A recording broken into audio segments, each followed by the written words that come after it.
স্বাধীনতা পরবর্তী সময়ে যুদ্ধবিধ্বস্ত বাংলাদেশে ছিল না খেলাধুলার জন্য প্রয়োজনীয় ভৌত অবকাঠামো, মানসম্পন্ন খেলার মাঠে তীব্র সংকট, সাথে খেলার সরঞ্জামাদির ওপর বাড়তি ট্যাক্সের বোঝা। ক্রীড়াঙ্গন হয়ে পড়েছিল সংকুচিত। সবচেয়ে সংকটে পড়েছিল ক্রিকেট। ব্যাট বল স্ট্যাম্পের ওপর মাত্রাতিরিক্ত ট্যাক্স ক্রিকেটারদের এতটাই ক্ষুব্ধ করেছিল যে রাজপথে আন্দোলনে নেমেছিল তারা। পাকিস্তান আমলে ঢাকার দর্শক দেখেছে 7টি টেস্ট। স্বাধীনতা পরবর্তী সেই ঢাকা স্টেডিয়ামে আন্তর্জাতিক ক্রিকেটের জন্য প্রতীক্ষা বেড়েছে। আইসিসির পূর্ণ সদস্য পদ তো দূরের কথা, সহযোগী সদস্য পদের জন্য করতে হয়েছে লম্বা অপেক্ষা। দেশের সকল খেলার সমন্বয়ক হিসেবে পরিচিত বাংলাদেশ অলিম্পিক অ্যাসোসিয়েশনকে পর্যন্ত আইওসির স্বীকৃতি পেতে গুনতে হয়েছে অপেক্ষার প্রহর। দেশের অন্য সব জনপ্রিয় খেলাধুলারও আন্তর্জাতিক সদস্যপদ প্রাপ্তির সুখবর দিতে পারেনি স্বাধীনতা পরবর্তী সরকার। 1958 সালে শুরু হওয়া Aga Khan gold cup football টুর্নামেন্টের মঞ্চটা পর্যন্ত ছিল নির্বাসিত। দেশের শাসন ক্ষমতায় পরিবর্তনে সেনাপ্রধান মেজর জেনারেল জিয়াউর রহমানের আগমনে বাংলাদেশের ক্রীড়াঙ্গন ফিরে পায় প্রাণচাঞ্চল্য। সেনাপ্রধান থেকে বাংলাদেশের প্রেসিডেন্ট, এই 4.5 বছরে জিয়াউর রহমান বদলে দিয়েছেন বাংলাদেশের ক্রীড়াঙ্গনের চেহারা। পরিচিতি পেয়েছেন বাংলাদেশের বিস্তৃত খেলার জনক হিসেবে। জনাব জিয়াউর রহমান প্রেসিডেন্ট হিসাবে এই আলাদা মন্ত্রণালয় করেছেন, এটা শিক্ষা মন্ত্রণালয়ের আন্ডারে ছিল। আলাদা মন্ত্রণালয় করেছেন, ক্রীড়া পরিদপ্তর করেছেন, তারপরে ক্রীড়া পরিষদ, যেটা ক্রীড়া নিয়ন্ত্রণ বোর্ড ছিল সেটাকে তিনি পরিবর্তন করে ক্রীড়া পরিষদ করেছেন। এখন যে আমরা ক্রীড়াঙ্গনে প্রায় 52টা ফেডারেশন, তখন 76-এ ছিল 10টা 11টার মতো ফেডারেশন, তাও ইন্টারন্যাশনাল অ্যাফিলিয়েশন ছিল না। আস্তে আস্তে এগুলি ইন্টারন্যাশনাল অ্যাফিলিয়েশন পেয়েছে এবং উনার আমলে এই যে সুইমিংয়ের যে রেকর্ড করা এবং যে গোল্ড পাওয়া, ইন্টারন্যাশনাল গোল্ড পাওয়া, ফ্লাইং মিস্টার মুশারফ ছিল, পরে বক্সিংয়ে হালিম ছিল, তারা অর্জন করেছে। 78-এ তিনি প্রথম বাংলাদেশ গেমস উদ্বোধন করেন। গেমস হয় 78-এ ঢাকা স্টেডিয়ামে 10টা ফেডারেশন নিয়ে, 10টা গেমস নিয়ে। 85-এ আমরা কিন্তু এখানে সাউথ এশিয়ান গেমস এখানে অর্গানাইজ করেছি। 71-এর রণাঙ্গনে জেট ফোর্সের সাহসী প্রধান শুধু নিজেকে বীর যোদ্ধা ও রাষ্ট্রনায়ক হিসেবেই উপস্থাপন করেননি, খেলাধুলা চর্চায়ও খ্যাতি ছিল তার।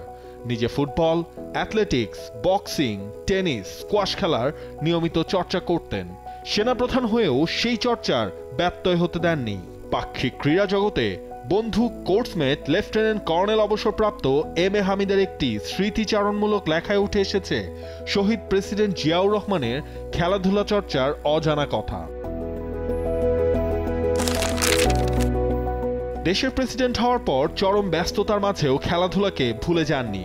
সময় পেলে যে কোনো আন্তর্জাতিক এবং ঘরোয়া খেলার উদ্বোধন কিংবা সমাপনী অনুষ্ঠানে যোগ দিতে ছুটে যেতেন। জাতীয় ক্রীড়া পরিষদের খোঁজখবর নিতে এসে অতিথির কমেন্ট খাতায় ইংরেজিতে যা লিখেছিলেন তার অর্থ খেলাই জীবন। আমরা আশা করি সারা দেশে খেলাধুলা জোরালোভাবে ছড়িয়ে পড়বে। দেশের খেলাধুলার বিস্তারে ক্রীড়া মন্ত্রণালয় গঠনের আইডিয়াটা তারই। শুধু ক্রীড়া মন্ত্রণালয় গঠন করেননি, তৃণমূলের উন্নতির জন্য ক্রীড়া পরিদপ্তর প্রতিষ্ঠা করেন শহীদ প্রেসিডেন্ট জিয়াউর রহমান। আজ বাংলাদেশের ক্রীড়াঙ্গনের নিউক্লিয়াস হিসেবে গণ্য বিকেএসপি প্রতিষ্ঠার পেছনেও রেখেছেন অবদান। শারীরিক শিক্ষা কলেজ স্থাপন করে স্কুল, কলেজ, বিশ্ববিদ্যালয়ে শারীরিক শিক্ষক পথ তৈরি করেছেন তিনি। প্রধান সামরিক আইন প্রশাসক হিসেবে দেশের শাসন ক্ষমতায় এসে দিয়েছেন খেলাধুলার ভৌত অবকাঠামোয় জোর। পূর্ব পাকিস্তান আমলে নির্মিত ঢাকা স্টেডিয়াম টানা 2 দশক ধরে ছিল একতলা। দক্ষিণ পশ্চিম প্রান্তের গ্যালারি ছিল শুধু দ্বিতল। ফলে প্রচুর চাহিদা থাকা সত্ত্বেও পর্যাপ্ত দর্শকের সংকুলান হতো না এই স্টেডিয়ামে। জিয়াউর রহমানের ঐকান্তিক ইচ্ছায় 2য় তলা নির্মিত হয়। বাংলাদেশের ক্রীড়াপ্রেমী দর্শকদের রাতে ফ্লাড লাইটের আলোয় খেলা দেখার সুযোগটাও তৈরি করে দিয়েছেন তিনি। পূর্ব পাকিস্তান আমলে পল্টনে গড়ে ওঠা জিমনেশিয়ামটা ছিল বাংলাদেশের একমাত্র ইনডোর খেলা চর্চার কেন্দ্র। প্রধান সামরিক আইন প্রশাসকের দায়িত্ব পেয়ে সেনাপ্রধান জিয়াউর রহমান ইনডোর খেলার চর্চা সারা দেশে ছড়িয়ে দিতে ক্রীড়া মন্ত্রণালয়কে দিয়েছেন বিশেষ বরাদ্দ। একসঙ্গে সে সময় ১৯টি জেলায় জিমনেশিয়াম নির্মাণ প্রকল্প বাস্তবায়ন করেছেন তৎকালীন সরকার। প্রতিটি মহকুমায় একটি করে স্টেডিয়াম নির্মাণ প্রকল্প জিয়ার আমলে বাস্তবায়ন করেছে সরকার। বিকেএসপির জন্য সাভারে ১০০ একর জায়গা বরাদ্দ করে সেখানে ক্রীড়া কেন্দ্র নির্মাণে শুরুটাও করেছিলেন তিনি। একটি মাত্র স্টেডিয়ামে দেশের জনপ্রিয় সব খেলা আয়োজনের চর্চা থেকে বেরিয়ে আসতে পল্টন ময়দানে দ্বিতীয় স্টেডিয়াম নির্মাণের আইডিয়াটাও শহীদ প্রেসিডেন্ট জিয়াউর রহমানের। বক্সিংয়ের জন্য ছিল না স্বতন্ত্র কোনো ভেন্যু। ১৯৭৭ সালে পল্টন ময়দানের একপাশে বক্সিং স্টেডিয়াম নির্মাণ কাজ শুরু করে তার সরকার। পরবর্তীতে সর্বকালের সেরা ক্রীড়াবিদ এবং ৩ বারের হেভিওয়েট বক্সিং চ্যাম্পিয়ন মোহাম্মদ আলীকে বাংলাদেশ সফরে এনে তার হাত দিয়ে ভিত্তিপ্রস্তর উদ্বোধনের মধ্যে দিয়ে মুষ্টিযোদ্ধাদের দিয়েছেন স্বতন্ত্র অনুশীলন এবং প্রতিযোগিতার মঞ্চ। এখন যেখানে রমনা টেনিস কমপ্লেক্স জমি অধিগ্রহণ থেকে শুরু করে সেই কমপ্লেক্স নির্মাণের পরিকল্পনাও ছিল শহীদ প্রেসিডেন্ট জিয়াউর রহমানের। ঢাকা বিশ্ববিদ্যালয়ের কেন্দ্রীয় খেলাধুলা চর্চার আধুনিকায়নের কাজটাও সে সময়ের বিশ্ববিদ্যালয় কর্তৃপক্ষ নিয়েছিল প্রেসিডেন্ট জিয়াউর রহমানের ঐকান্তিক ইচ্ছায়। রাজধানীর সমপর্যায়ের সুবিধা বিভাগীয় পর্যায়ে দিতে তার মাস্টার প্ল্যানে এনএসসিবি নিয়েছিল সে সময়ের ৪টি বিভাগে পূর্ণাঙ্গ সুবিধা সম্পন্ন স্টেডিয়াম নির্মাণ প্রকল্প। শহীদ প্রেসিডেন্ট জিয়াউর রহমানের সুদূর প্রসারী সেই পরিকল্পনার সুফল হিসেবে পরবর্তীতে এই স্টেডিয়ামগুলো পেয়েছে আন্তর্জাতিক ক্রিকেট ভেন্যুর মর্যাদা। Mirpur Sherebangla stadium, Shaheed Suhrawardy indoor stadium নির্মাণে অনেকেই হয়তোবা কৃতিত্ব দেবেন প্রেসিডেন্ট হোসেন মোহাম্মদ এরশাদকে। তবে প্রকৃত সত্য হলো এই দুটি আধুনিক ক্রীড়া স্থাপনা নির্মাণের স্বপ্নটা দেখেছিলেন শহীদ প্রেসিডেন্ট জিয়াউর রহমান। দ্বিতীয় পঞ্চবার্ষিকী পরিকল্পনায় এই দুটি স্টেডিয়ামের জন্য মিরপুরে জায়গা বরাদ্দটা নিয়েছিল ক্রীড়া মন্ত্রণালয়। এনএসসির তৎকালীন সচিব এম এ রশিদের লেখায় তা স্পষ্ট রয়েছে। ১৯৭৭ সালে শ্রীলঙ্কাতে একটি আন্তর্জাতিক সুইমিং কম্পিটিশন আমি গেলাম। ওখানে আমি ৪টি ইভেন্টে অংশগ্রহণ করে ৪টাতে আমি প্রথম স্থান অধিকার করি এবং ৪টি গোল্ড মেডেল পাওয়ার পরে ওখানে ভালো ভালো হেডলাইন আসলো, I came, I saw, I conquered, আমার সব। তা আমি খুব খুশি, আমি চলে আসলাম ব্যাংককের ট্রানজিটে। ব্যাংককে এসে হোটেলে দেখি এম্বাসি থেকে একজন লোক আসছে ডলার নিয়ে, $১,০০০ নিয়ে আমাকে দিতে। তা আমাকে দিয়ে গিয়ে বললো যে প্রেসিডেন্ট সব পাঠাইছেন। তখন আমি বুঝে গেলাম যে আমি ফার্স্ট হতে পাঠিয়েছেন প্রেসিডেন্ট। তখন প্রেসিডেন্ট ছিলেন প্রয়াত রাষ্ট্রপতি শহীদ রাষ্ট্রপতি জিয়াউর রহমান সাহেব। তো এখন আমি খুব উৎফুল্ল হলাম, কিন্তু তার চেয়ে বেশি হলাম যে উজ্জীবিত হলাম যে উনি আমাকে রিকগনাইজ করছে, উনি আমাকে অ্যাকনলেজ করছে যে আমি এখানে ভালো রেজাল্ট করেছি, একজন রাষ্ট্রপতি। তা আমি খুব খুশি হলাম। স্বাধীন সার্বভৌম বাংলাদেশে নারীদের খেলাধুলার চর্চা ছিল সীমিত। অ্যাথলেটিক্স, সাঁতার, সাইক্লিং, ব্যাডমিন্টন ছাড়া অন্য কোনো খেলার তেমন একটা চর্চাও ছিল না। সমাজের রক্ষণশীল পরিবেশের গণ্ডি থেকে মেয়েদের খেলাধুলার বিকাশ এবং বিস্তৃতিতে ভূমিকা রেখেছেন শহীদ রাষ্ট্রপতি Ziaur Rahman. Volleyball, kabaddi, tennis, table tennis, gymnastics, shooting, basketball, হ্যান্ডবলে মেয়েদের অংশগ্রহণ বেড়েছিল সে সময়। ফুটবল, হকি, ক্রিকেটে মেয়েদের হাতে খড়িও হয়েছে জিয়ার সময়। 4 দেয়ালের মধ্যে দাবা প্রতিযোগিতায় পর্যন্ত মেয়েদের অংশগ্রহণের শুরুটাও সে আমলেই। শিশু কিশোরদের ক্রীড়া মনস্ক করে তুলতে জাতীয় পর্যায়ে ক্রীড়া প্রতিযোগিতার আয়োজনের শুরুটাও হয়েছিল প্রেসিডেন্ট জিয়াউর রহমানের আমলে। থানা, মহকুমা, জেলা, বিভাগ হয়ে জাতীয় পর্যায়ে এই প্রতিযোগিতায় শিশু কিশোরদের অনুপ্রেরণা দিয়েছেন প্রেসিডেন্ট জিয়াউর রহমান। বাংলা নববর্ষ উপলক্ষে ঢাকা স্টেডিয়ামে ক্রীড়া উৎসব আয়োজনে প্রাণচাঞ্চল্য দিয়েছেন শহীদ রাষ্ট্রপতি জিয়াউর রহমান। ক্রীড়াঙ্গনে নতুন ধারার প্রবর্তক শহীদ প্রেসিডেন্ট জিয়াউর রহমানের নামটি জাতীয় ক্রীড়া পুরস্কার প্রবর্তনের ইতিহাসেও লেখা থাকবে স্বর্ণাক্ষরে। দেশসেরা ক্রীড়াবিদ, ক্রীড়া সংগঠক, প্রশিক্ষকদের রাষ্ট্রীয় স্বীকৃতি দিতে 1976 সালে তিনি প্রবর্তন করেছিলেন জাতীয় ক্রীড়া পুরস্কার।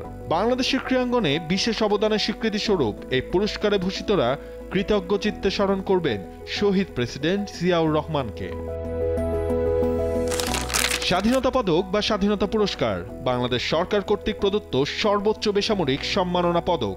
রাষ্ট্রপতি জিয়াউর রহমান 1977 সালে স্বাধীনতা পদকের প্রবর্তন করেন। 1977 সাল থেকে প্রতি বছর বাংলাদেশের স্বাধীনতা দিবস 26শে মার্চ এই পদক প্রদান করা হয়ে আসছে। দেশের সর্বোচ্চ সম্মাননা পদকে ভূষিতদের তালিকায় দেশসেরা ক্রীড়াবিদদের বিবেচনা করার নির্দেশনা তিনিই দিয়েছিলেন। তার এই প্রতিফলন পড়েছে 1977 সালে স্বাধীনতা পদকে ভূষিতদের তালিকায়। প্রথম বছরই এই পুরস্কারের তালিকায় উঠেছে দেশসেরা অ্যাথলিট হাবিলদার মোস্তাক আহমেদের নাম। ক্রীড়াবিদদের দুঃসময়ে পাশে দাঁড়াতে 1977 সালে ক্রীড়াবিদ কল্যাণ তহবিল গঠনের আইডিয়াটাও তার। স্পোর্টস ডিপ্লোমেসিতেও শহীদ প্রেসিডেন্ট জিয়াউর রহমানের ছিল ব্যাপক সুখ্যাতি। 1978 সালে এশিয়ার 21টি দেশকে ঢাকায় এনে এশীয় যুব ফুটবল আয়োজন সে সময়ের প্রেক্ষাপটে বিস্ময়কেও হার মানাবে। একটি ভেন্যুতে এত বড় একটি মহাদেশীয় ফুটবল আসর আর কখনো কোথাও হয়েছে বলে জানা নেই কারো। এই প্রতিযোগিতাকে সামনে রেখে দ্বিপাক্ষিক চুক্তির আওতায় জার্মান ফুটবল কোচ বেকেলহফকে এনে হইচই ফেলে দিয়েছিল সে সময়ের সরকার।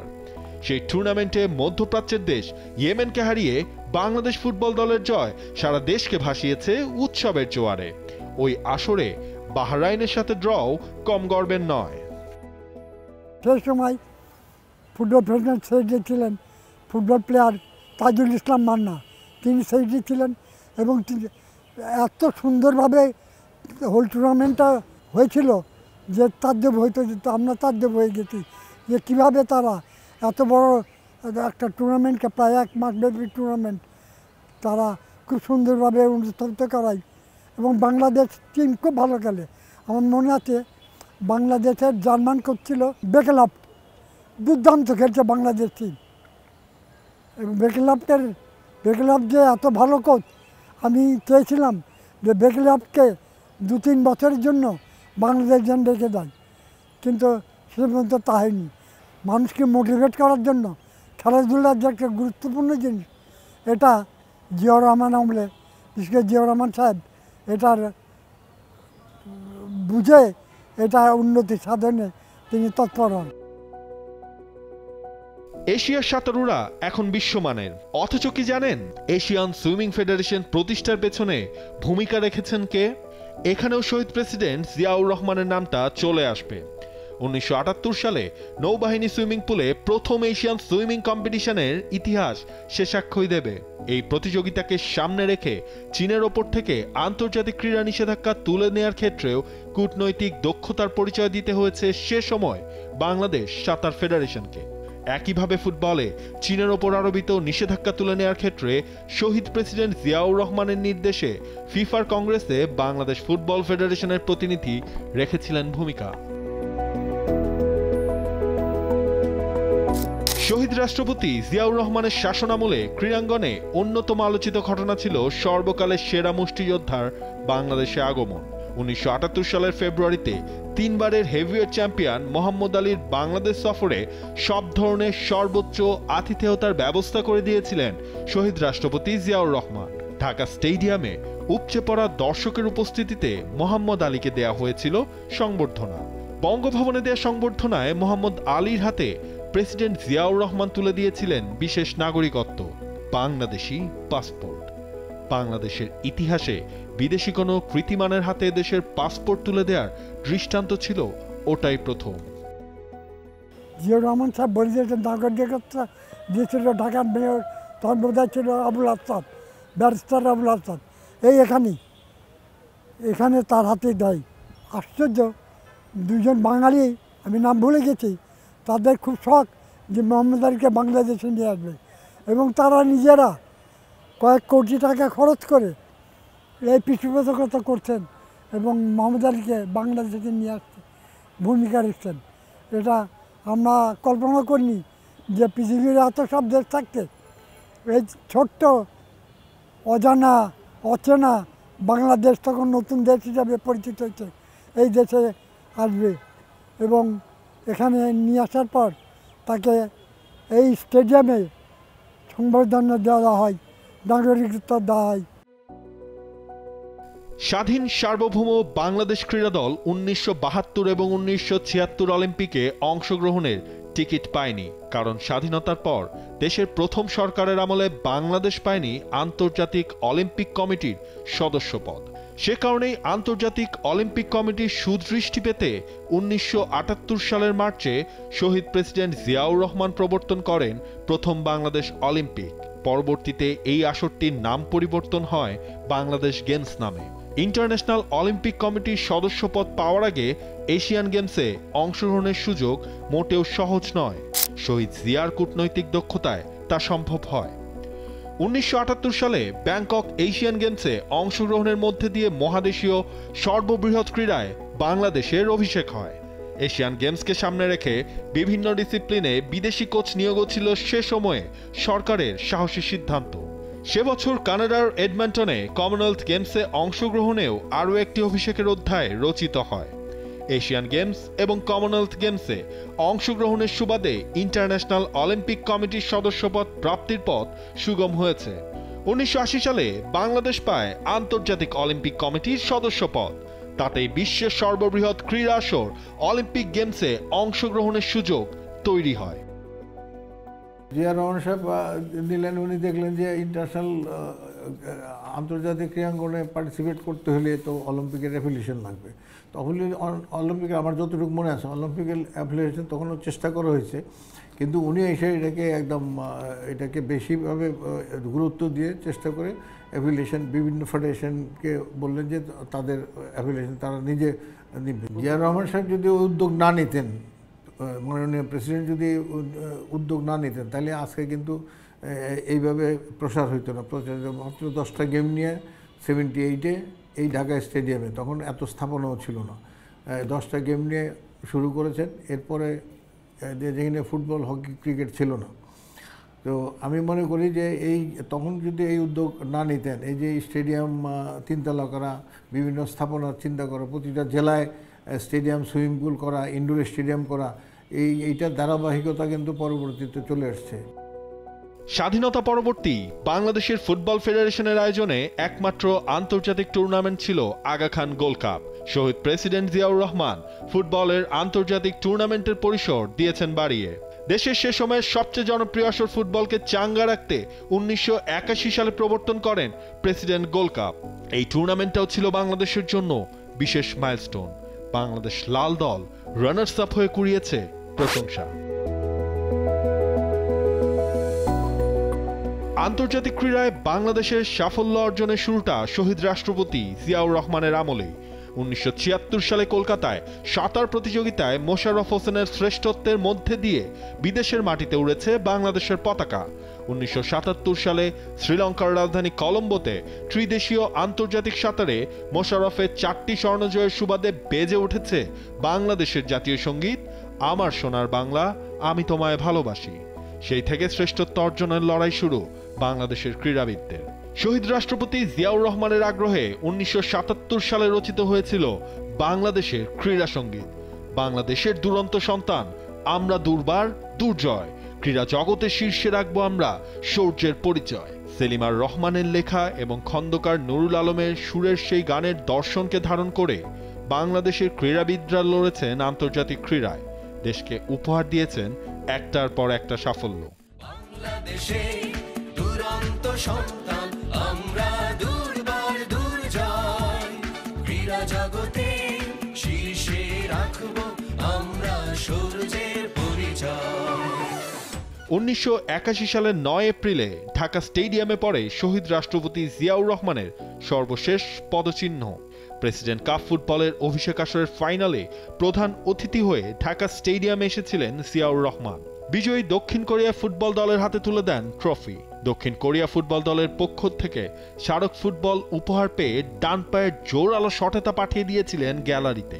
স্টেডিয়াম উপচে পড়া দর্শকদের করতালিতে রাষ্ট্রপতি জিয়াউর রহমান পান ব্যতিক্রমী অভিনন্দন। স্টেডিয়ামে ওটাই ছিল শহীদ রাষ্ট্রপতি জিয়াউর রহমানের শেষ উপস্থিতি। ওই শটের ছবিটা বাংলাদেশের ক্রীড়াঙ্গনে শহীদ প্রেসিডেন্ট জিয়াউর রহমানের শেষ স্মৃতিচিহ্ন হয়ে থাকবে শত শত বছর। তার 51 দিন পরে চট্টগ্রামের সার্কিট হাউসে ঘাতকের বুলেট কেড়ে নেয় বাংলাদেশের বিস্মৃত ক্রীড়ার জনককে। কোটি কণ্ঠের কান্নায় তার অশ্রুজ্জ্বল বিদায়ের আর্তনাদ এখনো কানে বেজে ওঠে। তিনি নেই, কিন্তু তাকে ঘিরে বাংলাদেশের ক্রীড়াঙ্গনে পড়ে থাকা স্মৃতি আগামী সংগঠকদের কাছে অনুপ্রেরণার ইতিহাস নির্মাণের আত্মবিশ্বাস হয়ে থাকবে।